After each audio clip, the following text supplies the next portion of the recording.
안녕하십니까. KBS 9시 경남뉴스입니다. 10년 전 홍준표 전 지사 시절 문을 닫은 진주의료원을 다시 개원하는 사업이 차질을 빚을 것으로 보입니다. 경남도의회가 병원 터를 매입하는 안건에 대해 적자 누적을 이유로 제동을 걸었기 때문인데요. 여기다 김해에서도 공공병원을 지어달라는 요구가 일면서 서부경남 공공의료원 찬반 논쟁에 다시 불이 붙고 있습니다. 천현수 기자의 보도입니다. 경남 도립의료원 진주병원 예정지입니다. 4만 제곱미터에 의료진 360명, 300병상으로 2027년 개원 목표입니다. 지난 23일 경상남도 의회는 땅값 100억 원의 예산 편성을 부결시켰습니다. 개원 첫 해 연간 78억 원, 5년 뒤에도 매년 58억 원씩 적자가 날 것이라는 이유입니다. 사업비 1,500억 원 중 국비 600억 원이 확보된 사업이어서 반발이 적지 않았습니다. 서부 경남의 사천남의 하동, 진주는 물론이고요. 이런 인프라 확충을 위해서 반드시 필요한 사업입니다. 경상남도는 진주병원 개원 초기 병원 가동률을 낮춰 적자폭을 줄이고 수익성 있는 진료 과목을 순차적으로 여는 개선 방안을 냈습니다. 하지만 10년 전 진주의료원이 문을 닫았던 당시와 달라진 것이 없다는 반대 목소리를 이기지 못한 것입니다.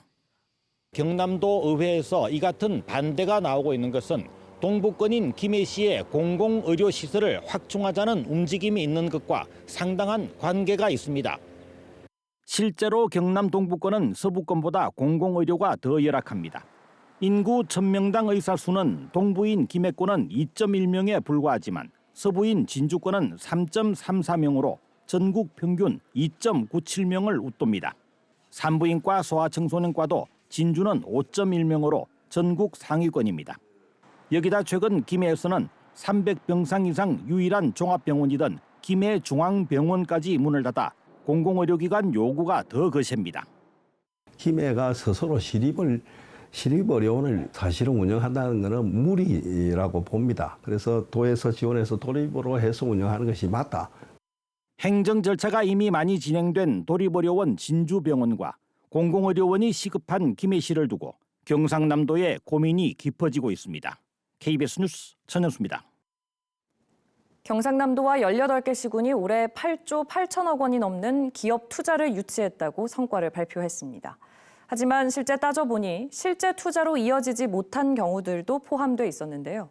실적 올리기에 급급할 것이 아니라 명확한 검증과 사후 관리가 중요하다는 지적이 나옵니다. 송현준 기자가 보도합니다. 경상남도와 함양군이 국내 최대 규모 데이터 센터 건립을 위한 투자 유치를 발표한 것은 지난 5월입니다. 투자 금액만 1조 2천억 원이 넘었습니다. 하지만 KBS 취재 결과 해당 업체의 법인 등기부등본에 나온 사무실은 비어 있었고 건물 자체가 다 비어 있더라고요. 코로나 되고 나서 잘 비었는 거죠. 업체 관계자 설명과 달리 함양군에 현지 사무실도 없었습니다. 우편물은 대략적으로 한 2달 전부터 오기 시작한 것 같아요. 살고 그런 건 없어요. 건물주 지인이라고 그냥 주인한테 전화 한 통화 받은 거 위에는. 대대적인 투자 유치 홍보 성과 발표와 언론 취재 이후 이 사업은 크게 달라진 것이 없습니다. 그런데도 경상남도가 발표한 139건 8조 8천억 원이 넘는 올해 투자 유치 실적에는 여전히 진행 중으로 분류돼 있습니다. 하동군이 지난 9월 체결한 6천억 원 규모 투자 유치 협약도 이달 중으로 내부 논의했던 본계약 체결이 늦춰지고 있습니다.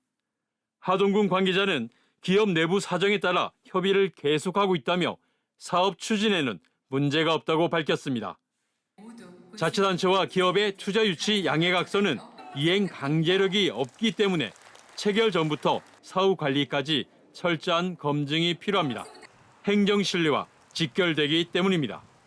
경상남도와 각 시군은 투자 유치 협약 체결 이후 토지 계약이나 장비 매입 등 진행을 별도 체계로 통합 관리할 계획입니다. 투자 준비 중인 기업들이 투자가 이행될 수 있도록 보다 더 효율적으로 하기 위해서 협력할 수 있는 프로그램 개발도 검토 중에 있다. 하지만 이 계획마저도 세수 부족 등으로 내년 경상남도 예산안에서 빠져 실효성 있는 대책이 나올지 의문입니다. KBS 뉴스 송현준입니다. 경남의 농가 소득은 해마다 전국 최저 수준입니다. 생존 위기에 내몰린 경남 농업인들이 전국 최하위권인 경남의 농민수당이라도 현실화해달라고 요구하고 있는데요. 하지만 경상남도는 내년에도 관련 예산을 크게 늘리지 않아 농민단체들이 반발하고 있습니다. 김효경 기자입니다. 경남 농민단체들이 도청 정문 앞에 모였습니다. 경상남도가 지난 10일 편성한 내년도 농업 관련 예산 때문입니다. 모든 농민에게 도움되는 농업 예산 확충하라! 농업인 기본 소득 보장을 위해 각 자치단체가 지급하는 농민수당. 충남 80만 원, 강원 70만 원 등을 지급하고 있지만 경남은 한 해 30만 원이 전부입니다. 전국 최저 수준입니다. 경남의 농민단체는 적어도 다른 시도와 비슷한 수준으로 인상을 요구해 왔습니다. 15개 농민단체는 지난 6월부터 경상남도와 7차례 토론회를 이어갔습니다. 하지만 지난 10일 공개된 내년 경남의 농업 예산안에는 농민수당 120억 원 증액안이 빠졌습니다.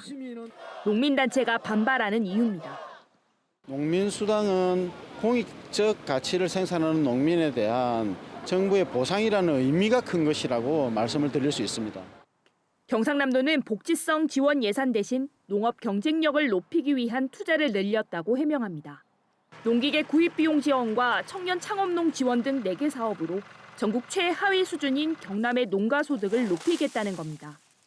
복지적인 측면의 예산도 올려주는 것도 필요하지만은 고기를 잡을 수 있는 수단을 주는 게 훨씬 더 이익이다.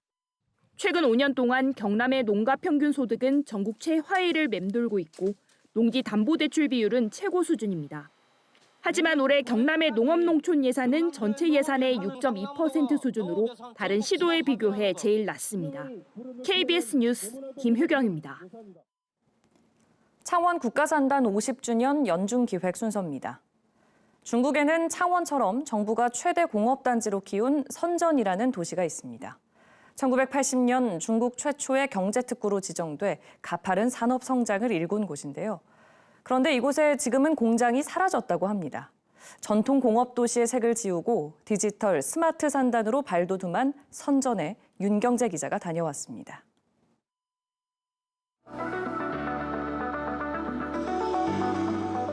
중국 최대 공업 도시 선전. 그런데 공업로에 공장이 없습니다. 한때 공장 굴뚝이 빼곡했던 이곳에 지금은 고층 빌딩들이 줄지어섰습니다. 이 자리의 주인공은 이제 스마트, 디지털 기업들입니다.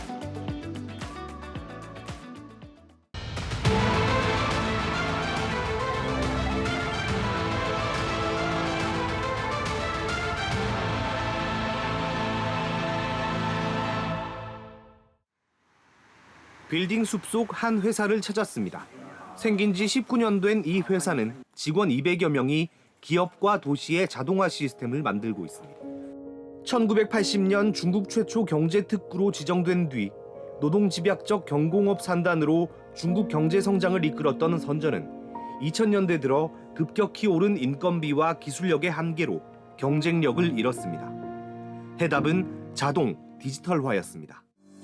중국 정부는 빠른 성장을 일군 속도의 선전을 혁신의 퀄리티 선전으로 탈바꿈시키겠다고 공언했습니다. 劳动密集型向我们的一个智能制造的一个就是转型的一个就是产业提升的一个诉求。所以那在这种就是急切的需求的情况下的话，就是对于基于我们数字化平台的一个制造业的一个转型升级，就成为了中国的一个制造业的这个新的一个动力吧。 선전에서 비행기로 2시간 항저우를 찾았습니다. 자동 잠금 장치를 만드는 회사입니다. 공장 안에 사람이 없습니다. 금속 부품을 옮겨 자르고 붙여 완성품을 만들기까지 모든 과정을 로봇이 해냅니다. 선전의 디지털 기업 간웨이의 컨설팅을 받아 자동화를 이뤘습니다. 5년 전 이들의 고민도 지금의 창원 국가산단과 같았습니다. 인건비와 원자재 가격이 크게 올라 위기를 맞았습니다. 스마트 자동화 시스템 도입이 생존을 위한 유일한 선택이었습니다. 이 회사는 5년 전보다 제작 기간 70%, 생산 원가는 40% 줄였고 108단계의 공정 라인을 16단계로 간소화했습니다. 另外一方面呢是，现在用人啊，人工是比较昂贵的，是越来越贵啊。但是机器设备啊，它是越用是越便宜的。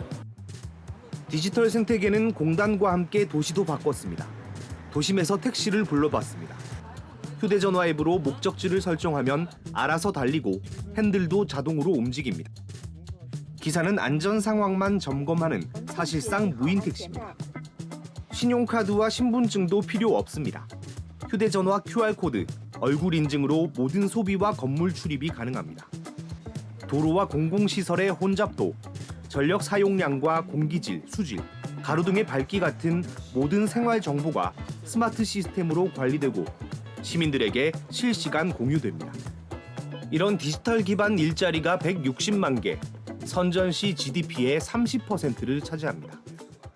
저렴한 노동력으로 값싼 제품을 대량 생산하는 중국의 전형적인 공업단지였던 심천. 이제는 세계 최고 수준의 스마트 공단과 디지털 산업 성장을 일궈내면서 중국 경제를 앞장서 이끄는 새로운 엔진이 되고 있습니다.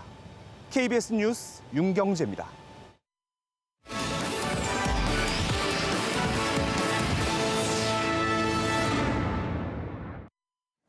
김주열 열사 기념사업회와 6.15 경남본부 등 30여 개 단체가 모인 경남 공동행동이 오늘 도청 앞에서 기자회견을 열고 육군사관학교 충무관에 있는 독립전쟁 영웅실 철거를 규탄했습니다. 이들은 독립전쟁 영웅들은 직간접적으로 독립전쟁을 수행했다며 이를 무시하는 행위는 헌법 정신을 무시하는 것이라고 말했습니다. 또 홍범도 장군 등의 흉상을 철거하기 위한 전 단계로 판단한다며 정부의 독립전쟁 영웅에 대한 사과를 촉구했습니다. 가야고분군을 세계유산으로 인정하는 인증서가 전달됐습니다. 경상남도는 경상북도와 전라북도 등 가야고분군 관련 지자체와 함께 오늘 서울에서 유네스코 본부에 인증서를 전달받았다고 밝혔습니다.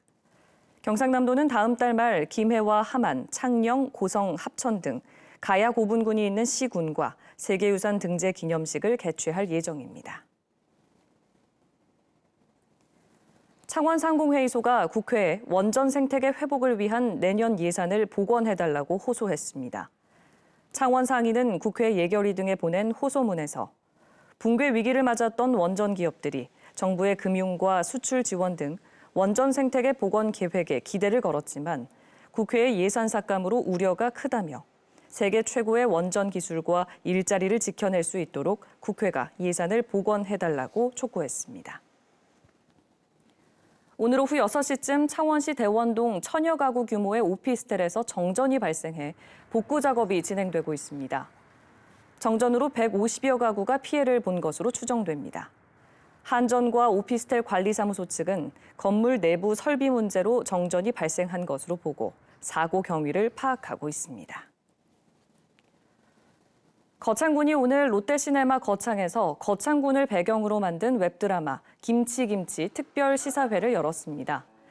모두 8부작인 웹드라마는 걸그룹 블랙스완과 배우 서도진이 주연으로 참여해 지난 9월 중순 거창군 가조면, 대성연수원 등에서 촬영했습니다. 웹드라마 김치김치는 유튜브와 네이버 TV 등에서 선보일 예정입니다. 민원 해결을 위해 받아둔 탄원서의 개인정보를 가족에게 전달한 혐의로 재판에 넘겨진 허홍 밀양시 의원에게 창원지법 밀양지원이 벌금 500만 원을 선고했습니다. 허 의원은 6일 지방선거를 앞둔 지난해 5월 76명의 개인정보가 쓰여진 문서를 선거운동 목적으로 가족에게 전달한 혐의로 기소됐습니다. 지금까지 경남 소식 전해드렸습니다.